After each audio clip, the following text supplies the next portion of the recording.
Well, hey guys, happy Saturday, April 12th, 2025. So I found a need to make thin slices of some hardwood, primarily maple and black walnut. So I'm going to make a jig, and I've got this sketched out in my head, nothing on paper, but I've got a pretty good idea of what I want to do. So the last project I did, I had this dado in here. So I need to take this out, and I bought a new Diablo blade, and we're going to switch that. For my miter slots, I'm going to use this piece of maple. I'm going to rip this in half, and I need one here and here, well, not obviously, because you don't know what I'm thinking. But for what I'm thinking, I need one on each side in the miter slots. And it's not going to be like a traditional sled, but it's probably going to be pretty complex. So I thought I'd bring you all along, and if this doesn't work out, you'll never see this video. But anyway, I'm not going to bore you with all of the small details. I'm going to change the blade, get this ripped down, and plane it to fit nice and snug in these slots. And I use, believe it or not, mother's wax in the miter slots to keep things moving nice and smooth. And I have to make sure that these fit just right, nice and snug, but not too snug where they bind, so that I have a very nice square cut when I'm done. But again, in my head, I have this idea to make these thin strips from the mother wood so that I can alter the angle and make sure they're very, very 90 degree. So I'm going to change this blade, I'm going to rip this in half, and we'll be back. Alright, so we changed our blade, we ripped that piece of maple in half, ran it through the planer. We have a very nice snug fit. So I'm going to move on to the second part of my super idea and see how this works. So when I get to that point, we'll be back. Alright, so this is step 3812. What I did is I had some hemlock from an old fence board that I cut down and ripped to be almost touching the blade, but not quite. It's very, very close, 1/16 of an inch or so away. Then what I did is, and it's because of what I have available, I took these two pieces of oak, and the size really doesn't matter as far as the thickness, but what you want to make sure is, in my head design anyway, that they are above the top of the blade. These are going to be attached to the miter slots so that they slide nice and easy. This one is going to be attached to this miter slot, the board, and then attached to this. And this is going to have to be fairly precise as far as it's 90 degrees here and here. So we're going to take our time and make sure that's accurate. So this is as far as I've gotten right now.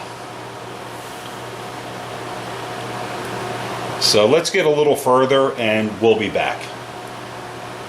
So here we are so far, and I just realized I turned the fan on for the wood stove because it's like 34 degrees out, raining with a few snow flurries mixed in. It's a great day in upstate New York. So we've got these two pieces joined, and what we did is use these 90-degree metal brackets, and it does take a little bit of time to make sure that you're good to go and accurate. We've got these screwed in.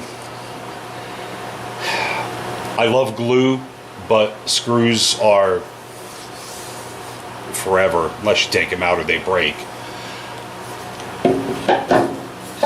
So what we're going to do next is, and I've got to find a couple of pieces of wood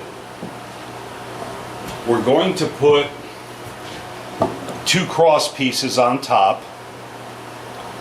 Get this very, very square, because the last thing you want is to cut a thin piece of wood that's 3/8 of an inch on one side and 1/2 an inch on the other. That kind of defeats the purpose of what I'm trying to do here. So we're going to take our time and we're going to cut 2 cross pieces. We're going to get those attached, and that's one of the reasons that I said the blade needs to be, or the wood needs to be higher than the max blade height, so that it doesn't interfere. Yeah, we've got a little ways to go, and I'll show you what the deal is when we get back. All right, so we're getting close to my visionary image.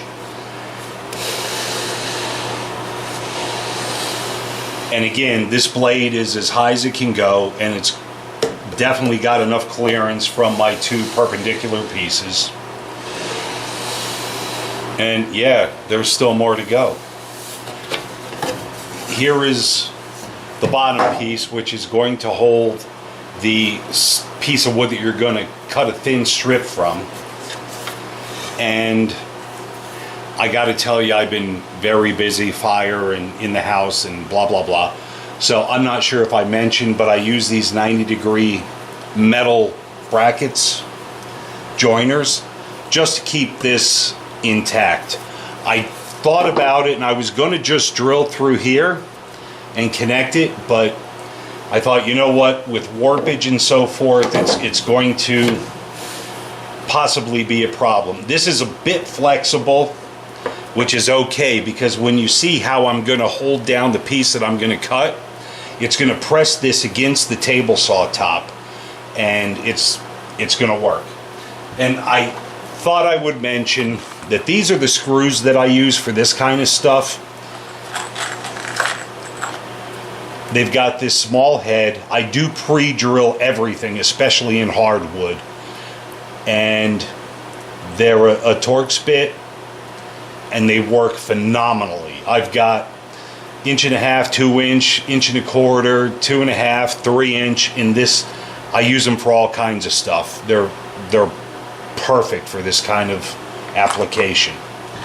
They have a good bite, and okay, I'm not getting paid to promote these screws. They have a good bite and they will countersink on their own. Saves a lot of time, a lot of issues. And let me get the piece in here that I have envisioned so that we can start cutting some strips, and we'll be back.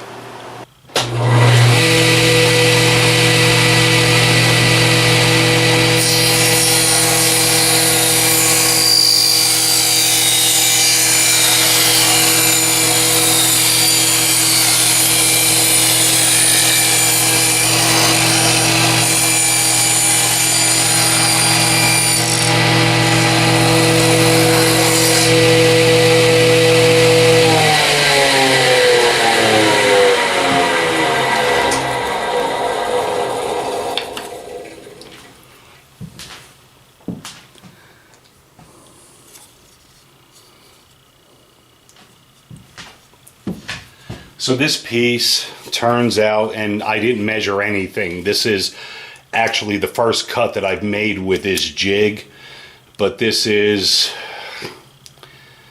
5/16.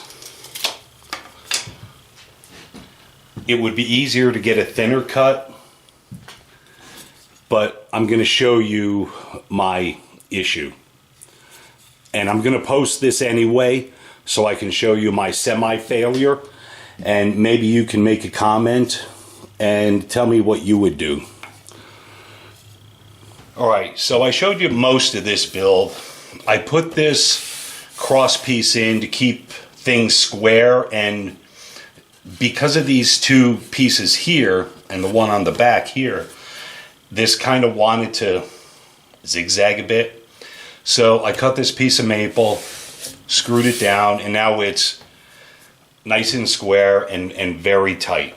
The problem that I ran into, and you know, I didn't foresee this, is, all right, let me back up just a bit. So I took these quarter 20s carriage bolts, drill the hole through here and here, and these were going to be my hold downs to keep my piece of wood stable. And as it turns out, I didn't, again, foresee this, but basically what I did is I took a little piece of oak, drilled a hole in the middle, put a nut on the bottom here, snugged it up tight so that I have a handle, knocked the corners off on the sander, and this is an ideal, and I did have another idea for this. Actually, I was going to put nut inserts in here so that I didn't have to hold the nuts on the bottom. These nuts here obviously will be pressed up as the bolt is pressed down. So it is what it is for now. But the problem that I've run into, and again, hindsight is 20/20. If you put a piece of wood in here, you see this is, I'm pressing on both sides pretty good. And that's nice and squared up. But if you tighten these down to hold your workpiece in place, geez, I didn't see this coming.